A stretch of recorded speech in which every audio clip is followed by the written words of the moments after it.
Alrighty, so more cards to look at, guys. They released a lot of cards, or revealed a lot of cards in the past couple weeks, so just trying to catch up on a few of them. We're going to go ahead and get started with Genesect GX. The art I'm not too keen on. It does look a little odd to me, but there's a lot of really nice things about this particular card.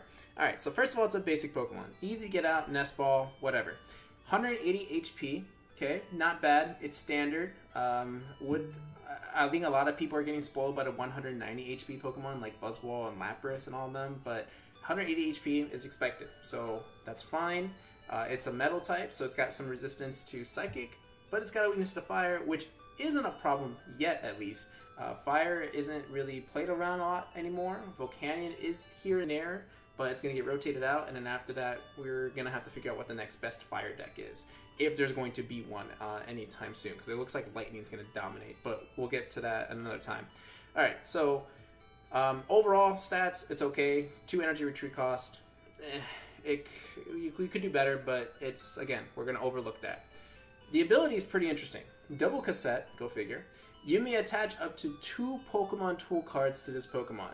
If this ability stops working, discard Pokemon tools from this Pokemon until there is 1 remaining. You get to just throw 2 tool cards. Just think about this. 2 choice bands, plus 60 damage. 2 metal frying pans, reduce damage by 60. What else you could do? You could essentially do 2 escape boards and have free retreat, although I wouldn't recommend that. But you just 2 of any, really. You could do, what, a poison barb and maybe a metal frying pan, so they hit you, they do 30 less, plus they get poison. There's a lot of possibilities here, and there's a lot to play around. The 2 choice bands, I think, would only be useful in certain situations, because if you look at the second attack, 2 metal, 1 colorless, 130 damage, just straight. 130 damage straight. You add the 2 choice bands, that does the 190, which you're going to need to KO the Lapras and the Buzzwole. But then you can't do any more than that. So it only works on particular decks. I think I would say your best bet is probably just trying to do the 2 metal frying pans. I don't know, that's just my 2 cents in there. But like I said, there is a lot of different things you can do with this.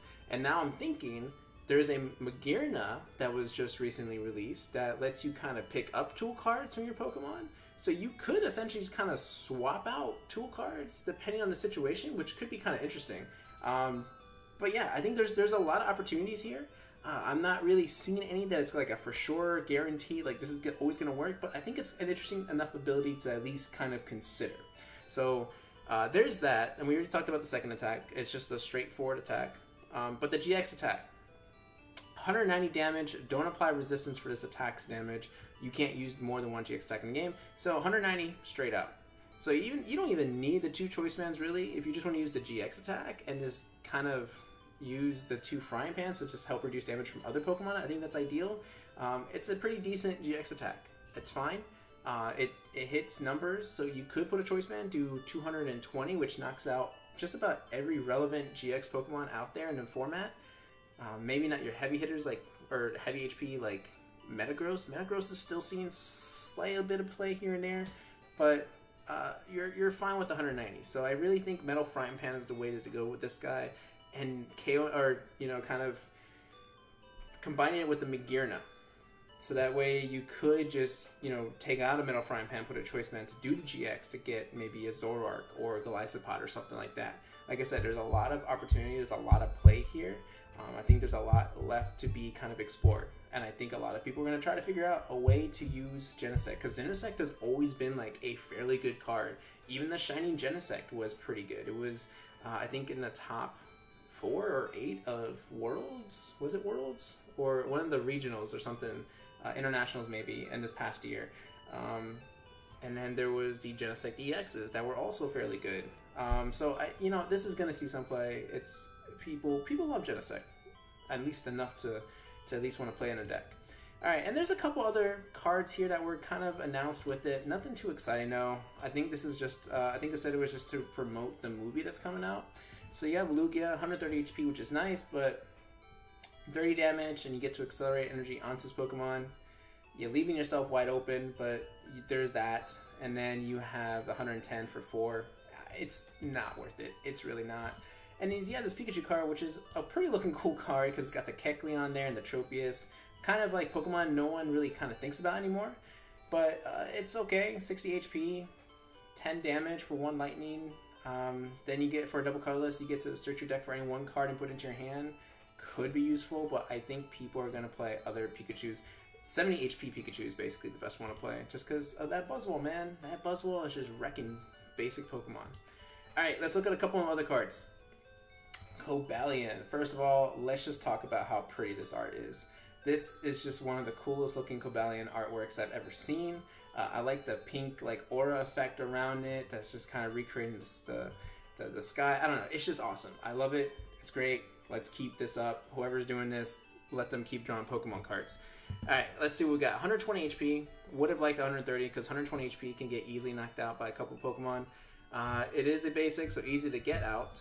Resistance to Psychic, weakness to Fire. So far, so good. First attack, Guard Press. Metal and a colorless. 30 damage, okay. During your opponent's next turn, this Pokemon takes 30 less damage from attacks. I feel like Cablion always gets this kind of attack. Am I wrong? Go back in your TCG history and let me know, because I'm pretty sure Cablion always gets this type of attack. But anyway, taking 30 less damage is pretty good. You could put in a Metal Frying Pan and take 60 less damage, which would probably be ideal, especially since you have 120 HP. Kind of beefing them up a bit. I don't know what you would do about extra damage on it. Maybe playing a Delmise, but I don't know if that's going to be worth your deck space. It's a nice, I think it's a nice Pokemon to start off with if you can accelerate the energy onto it pretty quick, because it is 2 energy, so you have to kind of consider that. And then it's got another attack, 3 energy cost, 2 metal, 1 colorless, 80 damage. If this Pokemon has a Pokemon tool card attached to it, this attack does 40 more damage. So you can do 120 as long as you have a tool card. Okay, that Metal Frying Pan would probably come in handy. I wouldn't suggest a Choice Band, because you're only doing 150. The only Pokemon you're KOing at that is Marshadow GX, but no one's playing Marshadow GX. So just playing the Metal Frying Pan, hitting 120, you could probably survive an attack from another Pokemon, which means now you can 2-shot that attacking GX Pokemon. Metal Frying Pan, I think, is definitely the way to go for this card. Definitely something that you could try using either in early or late game to kind of draw out the game a little bit more, have your opponent, take more prize cards in a sense. Instead of taking 2 prize cards for GX, you have to take a single prize card for this attacker. So, yeah. Cablion's pretty good. Definitely a nice little tech in metal decks if you can make it work. Let's talk about this card, because this card is just ridiculously dumb. Like, just flat out stupid. Just flat out, like, why would it even consider making this card? It's not completely broken, but a lot of people are going to take advantage of this. So it's called Counter Gain. Okay? It's a tool card. You can attach it to any Pokemon. As long as you have more prize cards remaining than your opponent, so you have to be losing, the attacks of the Pokemon this card is attached to cost 1 colorless energy less. Let that sink in for a second. Think about every Pokemon you've ever come across that you didn't have that 1 extra energy. You put Counter Gain on, don't worry about that extra energy. Whatever you got there is just fine. Think about a Rangaroo. A Rangaroo needs 3, right? And it's a pretty decent attack. But it's hard to get 3. You could put a DCE, but then you have to wait another turn. No, just put Counter Gain, DCE, done. Start attacking over Rangaroo. Lightning Pokemon. Lightning Pokemon already have a Stadium card out that's going to be reducing their attack cost by 1 lightning net less. You put a Counter Gain, now you just reduce that attack cost by 2. Zeraora GX can do its attacks for just 1 energy now. Raichu GX can do its 160 damage attack for 1 energy. The possibilities of this card is just ridiculous. Now, granted, you do have to be losing, but I think everyone can afford to give up a couple prize cards if that means that you can come back with a heavy hit. I had this crazy thought of why not use an Electro GX. Okay, now if you don't remember this one, I can't remember if I did a video on it, but Electro GX, if you knock it out, you get to accelerate 5 energy cards from your discard onto any of your Pokemon. But you're knocking it out, so you lost 2 prize cards, right? Well, that's fine if you accelerate the energy. So why not just go ahead and just put counter gains on all of those Pokemon, and now you're probably able to use all of their attacks and just go at it. Now you're gonna have to kind of balance out, like, well, okay, if you knock out a 2-prize Pokemon, well, now you are essentially not behind anymore. So, and I think that's where the balance comes in. Otherwise, this would just be overplayed, probably the most expensive card out there. But I think because of the fact that you have to be behind on prize cards, leaves it a little bit like, let me think about that. Let me think to make sure I can actually make it work in my deck. Regardless, it's still a ridiculously good card. I know a lot of people are going to try to play this out. I'm going to try to make it work. And it looks very promising. So it's a highly rated card. Definitely keep many of these as much as you can. Maybe I'm overhyping it. I don't know. I'll find out when the cards finally get released, but definitely one to look out for. Alright, so that's going to be it for this video.